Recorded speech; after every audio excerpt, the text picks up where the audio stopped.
Langkah-langkah yang kita ambil hendaklah diteruskan sampai ke satu masa di mana kita yakin wabak COVID-19 dapat dibendung sepenuhnya.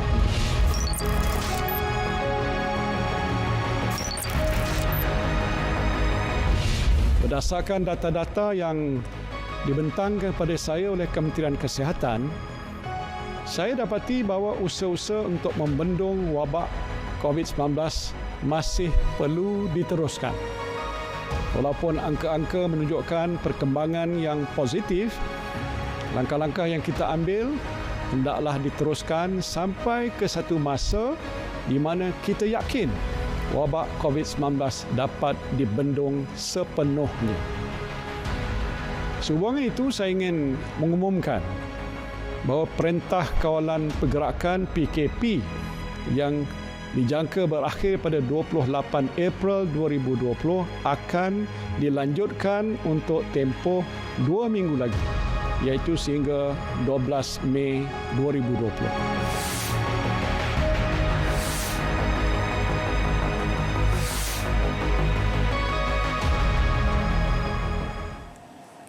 Baik, selaras dengan Perintah Kawalan Pergerakan PKP yang memasuki tahap 4 hari ini sehingga 12 Mei bulan depan, kami di RTM mengharapkan anda terus kekal berada di rumah untuk kita sama-sama putuskan rantaian COVID-19.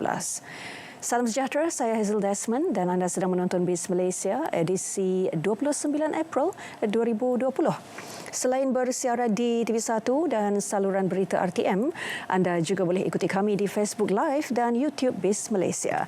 Dan sepanjang 30 minit bersiaran hari ini, BIS Malaysia akan bawakan perkembangan ekonomi semasa, juga segmen Bual BIS seketika nanti dengan kupasan topik kewajaran sektor tambahan bersama tetamu undangan di studio.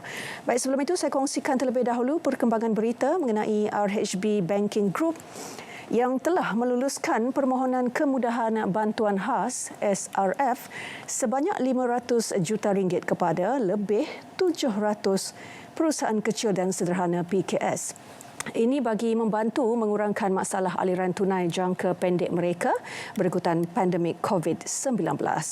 SRF merupakan sebahagian daripada dana Bank Negara Malaysia berjumlah RM5 bilion yang disediakan di bawah program bantuan sokongan kewangan RHB PKS untuk kelangsungan operasi perniagaan, pengekalan pekerjaan serta menyokong pertumbuhan ekonomi ketika dalam keadaan getir ini.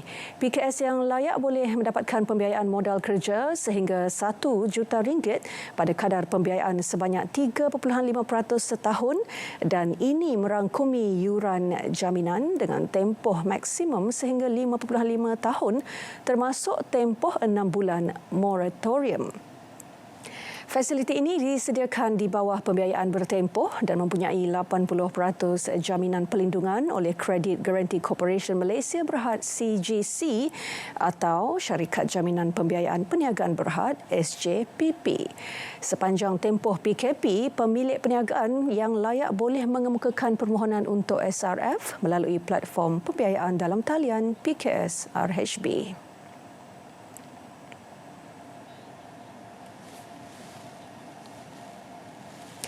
Bursa Malaysia dibuka tinggi hari ini berikutan pelabur kembali ke pasaran untuk menyokong kaunter tenaga dan ini susulan peningkatan semula semalaman harga minyak dalam persekitaran ketidaktentuan global yang berterusan. Suasana pasaran optimis dengan kaunter untung mengatasi kaunter rugi sebanyak 209 berbanding 91. Manakala 192 kaunter tidak berubah, 1,411 kaunter tidak diniagakan dan 71 yang lain digantung. Untuk laporan saham, kita bersama pengurus dana PNB Investment, Saudari Nur Hazira Mazilan.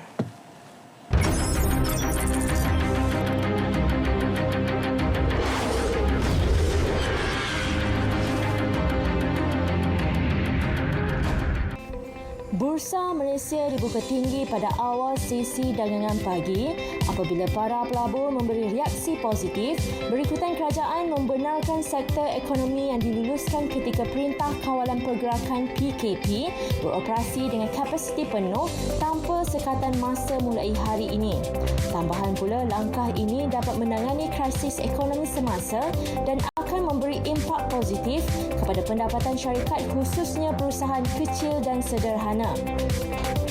Pada penutup 12.30 tengah hari, indeks komposit FBN KLCI naik 11.20 mata untuk ditutup tinggi kepada 1,383.40. Pasaran berada dalam trend positif dengan kaunter untung mengatasi kaunter rugi pada kadar 530 berbanding 203. Sementara 1,170 kaunter kekal tidak berubah atau tidak diurus niaga. Secara keseluruhan, 30 saham komponen FBN KLCI menyaksikan 25 kaunter untung dan 5 kaunter rugi. Antara kaunter untung Kuala Lumpur Kepong Berhad, Hong Leong Financial Group Berhad dan Genting Berhad masing-masing menukar 40 sen, 22 sen dan 13 sen. Manakala kaunter rugi, Nestle Malaysia Berhad, MISC Berhad dan Hak Seng Consolidated Berhad masing-masing jatuh 50 sen, 44 sen dan 5 sen. Sementara itu, nilai matawan tempatan didagangkan bercampur-campur. Ringgit naik 0.19% kepada RM4.73 seeuro, 0.13% kepada RM5.44 sepaun, 0.10% kepada RM4.36 sedolar Amerika dan 0.03% kepada RM3.08 sedolar Singapura. Selebihnya, ringgit susut 0.17% kepada RM4.9 setiap 100 sen. Laporan disampaikan oleh Nur Hazira Mazlan, PNB Investment Berhad.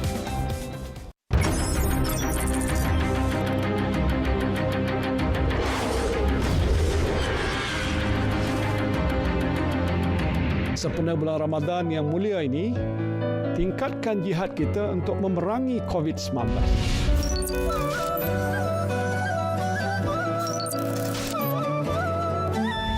Kita masih belum menang dalam perang menentang COVID-19 ini. Tetapi saya yakin insya-Allah kita akan menang. Yang penting ialah jihad dan istiqamah. Jihad dan istiqamah. Dan sempena bulan Ramadan yang mulia ini, tingkatkan jihad kita untuk memerangi COVID-19. Teruslah istiqamah dengan usaha kita ini. Tak mengapalah Ramadan kali ini kita tak dapat pergi ke bazar Ramadan, tak dapat makan nasi biryani, murtabak ataupun juadah kuih-muih yang kita suka. Yang penting kita selamat daripada wabak COVID-19.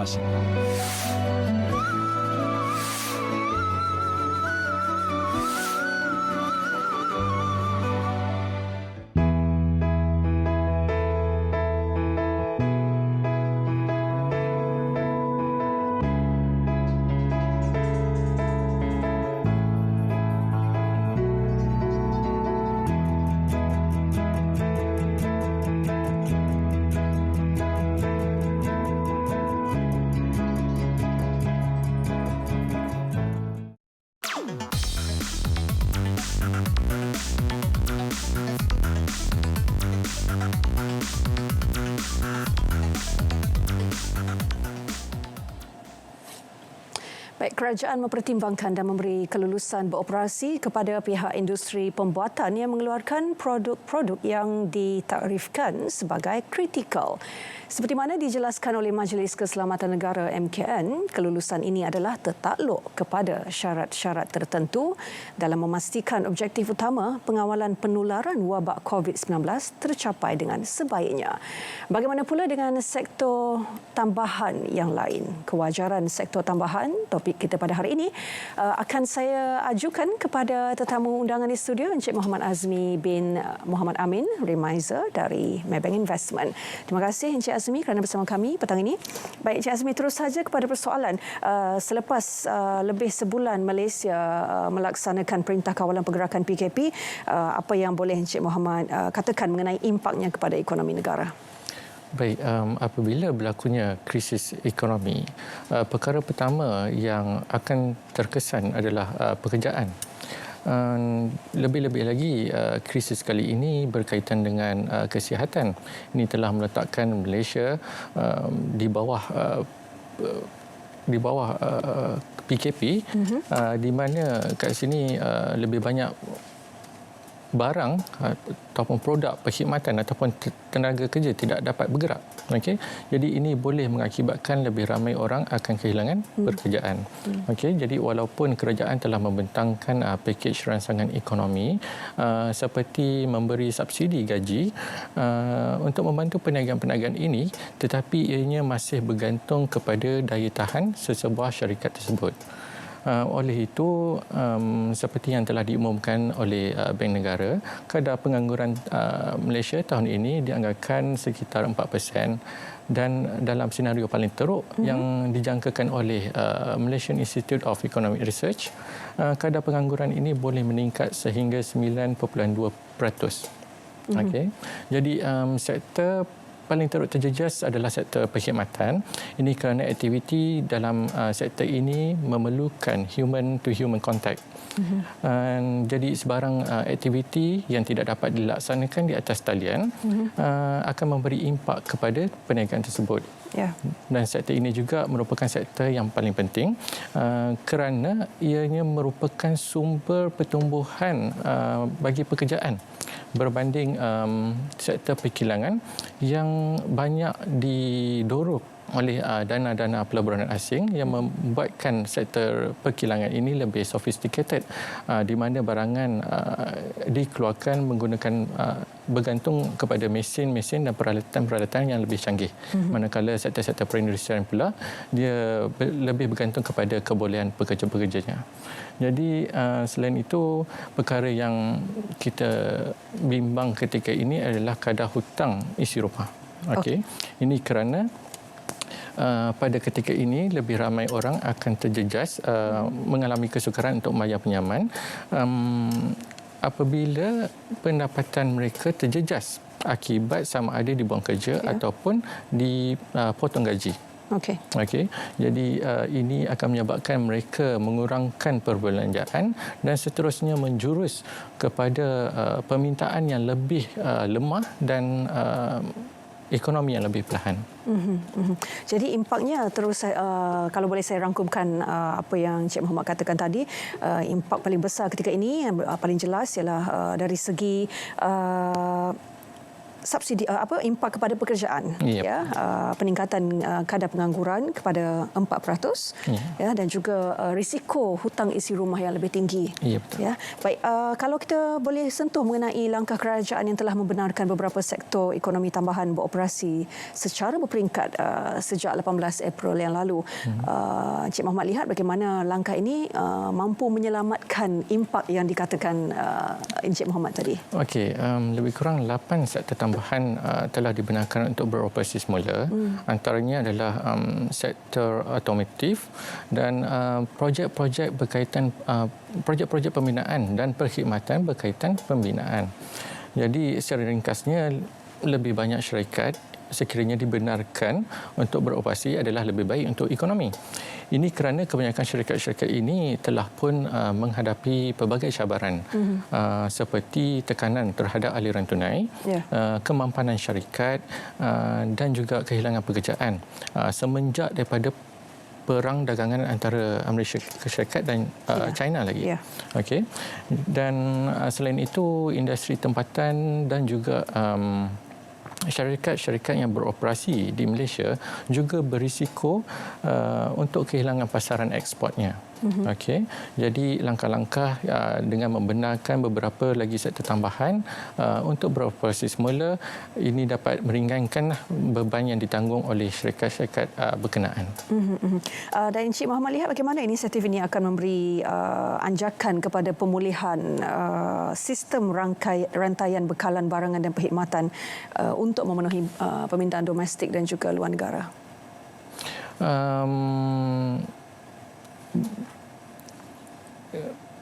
Boleh.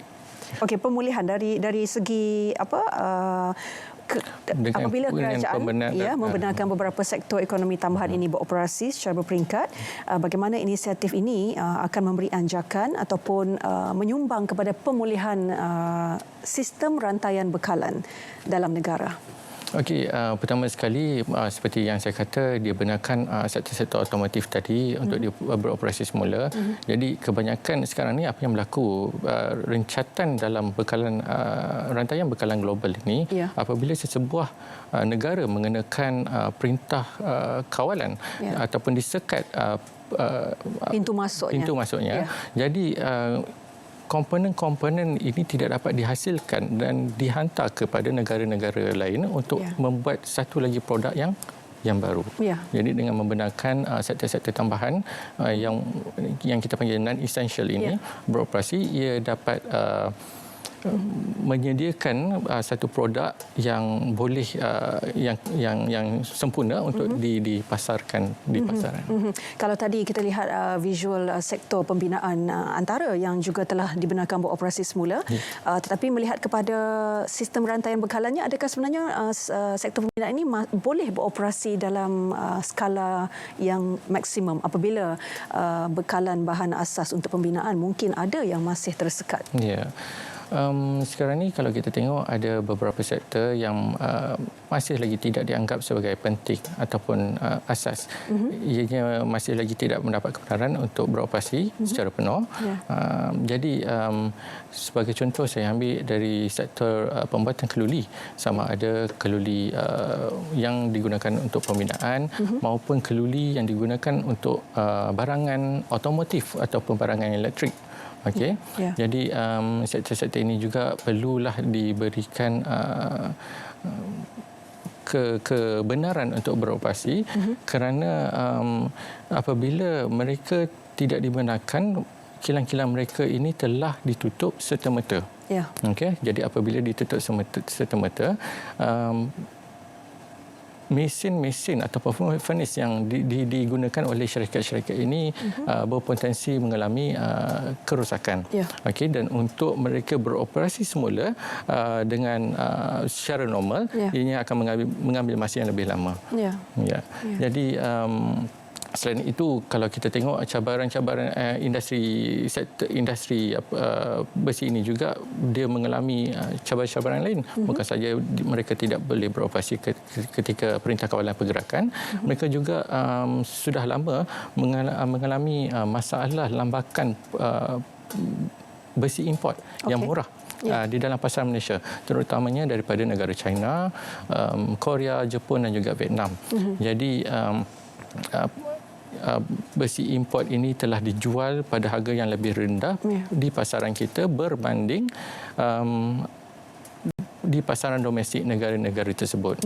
Jadi dengan membenarkan syarikat-syarikat seperti pembuatan keluli ini beroperasi semula, ianya akan membantu pelaksanaan sektor-sektor pembinaan dan juga barang-barangan untuk kita ekspor ke luar negara. Ya, baik. Dan selepas ini kita nak lihat adakah wajar untuk kerajaan mempertimbangkan lebih banyak lagi sektor ekonomi tambahan yang lain untuk beroperasi secara berperingkat. Apapun, segmen Bualbis berehat seketika, kembali selepas ini.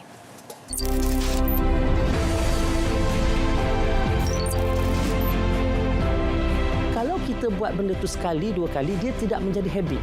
Tetapi kalau kita buat dia seminggu, 2 minggu, sebulan, maka dia akan membentuk satu tabiat baru.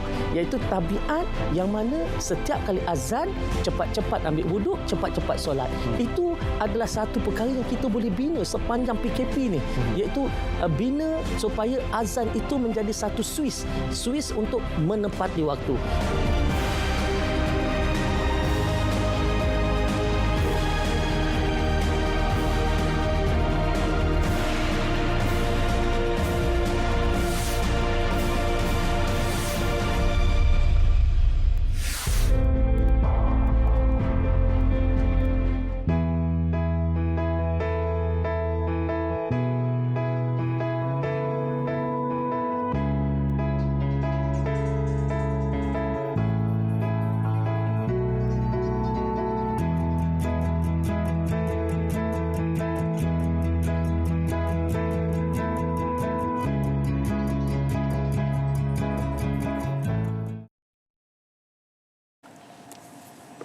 Baik, terima kasih kerana masih bersama BIS Malaysia.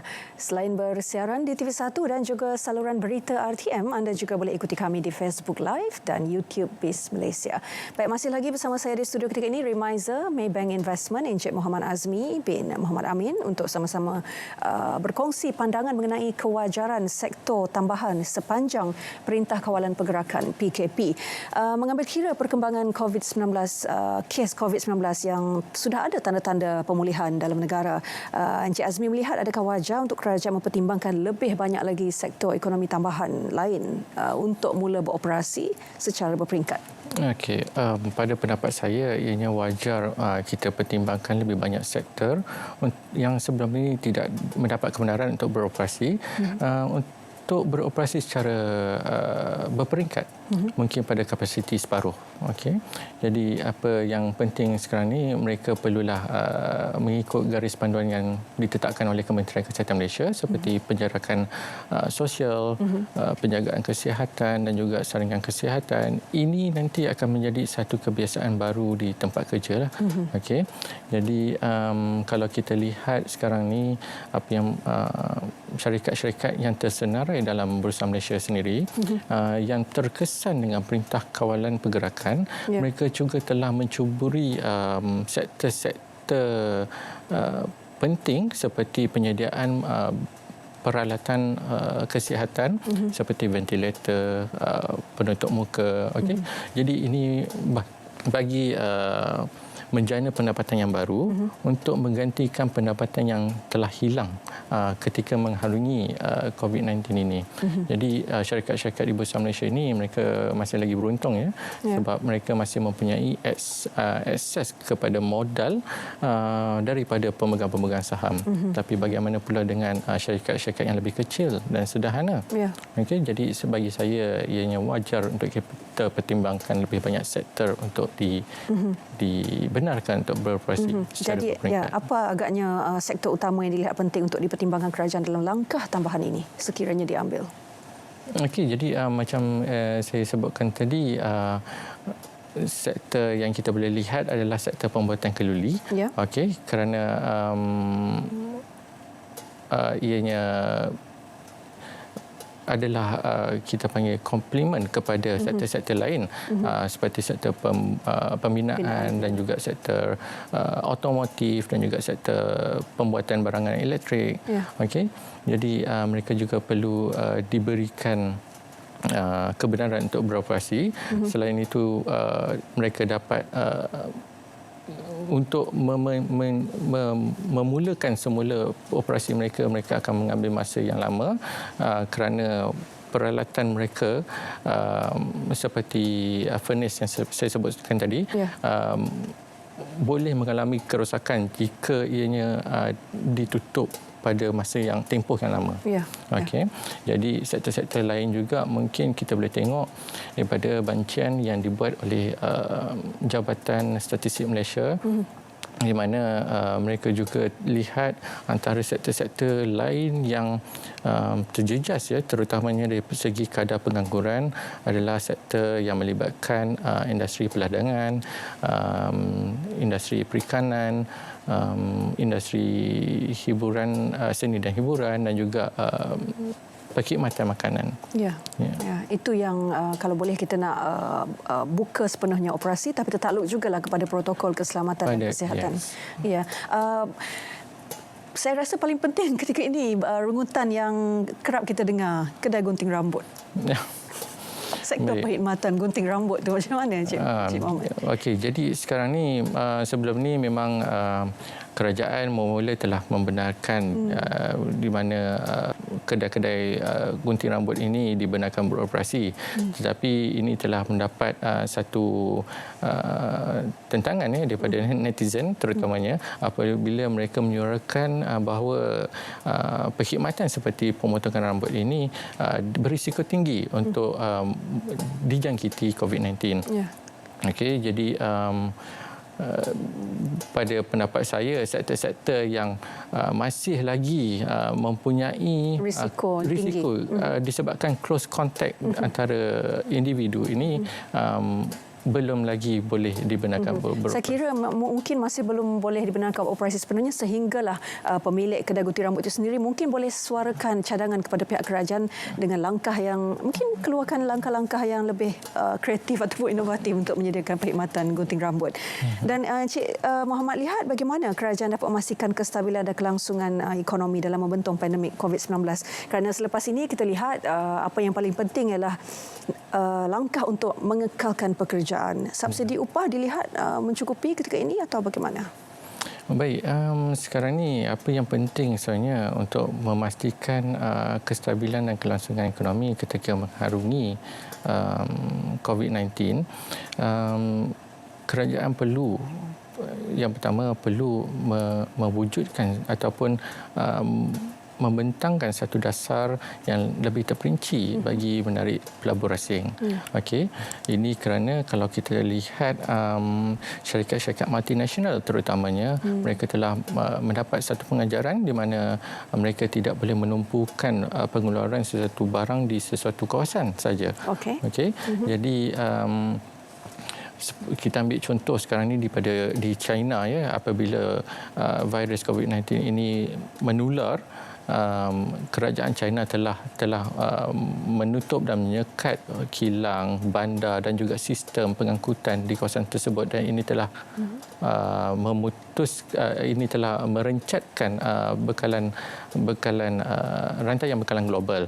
Okey, jadi sehubungan itu baru-baru ini apa yang kita tengok, syarikat-syarikat contoh misalnya syarikat Jepun misalnya telah mengambil keputusan untuk keluar daripada China dan mengalihkan operasi mereka ke negara-negara jiran kita seperti iaitu Vietnam, Thailand dan juga Indonesia. Okey. Jadi kita Malaysia gagal untuk menarik untuk menjadi top 3 destinasi pelaburan Jepun ini, sedangkan kita mempunyai hubungan diplomatik yang agak kuat dengan mereka. Okey. Jadi untuk masa ini amat penting bagi kita menarik pelaburan asing kerana apabila mereka membuka perniagaan di Malaysia, mereka boleh menyediakan peluang pekerjaan yang baru dan negara juga boleh bermanfaat dari segi pemindahan teknologi ke dalam Malaysia. Selain itu, kalau kita tengok dari segi sekarang ni kita dah nampak permintaan yang tinggi dalam ekosistem digital, sama ada dalam sektor awam maupun sektor swasta, ya. Sekarang ni kita tengok dah ramai orang menjalankan mesyuarat di atas talian, penyediaan perkhidmatan jarak jauh dan juga pembiayaan mudah alih yang lebih canggih.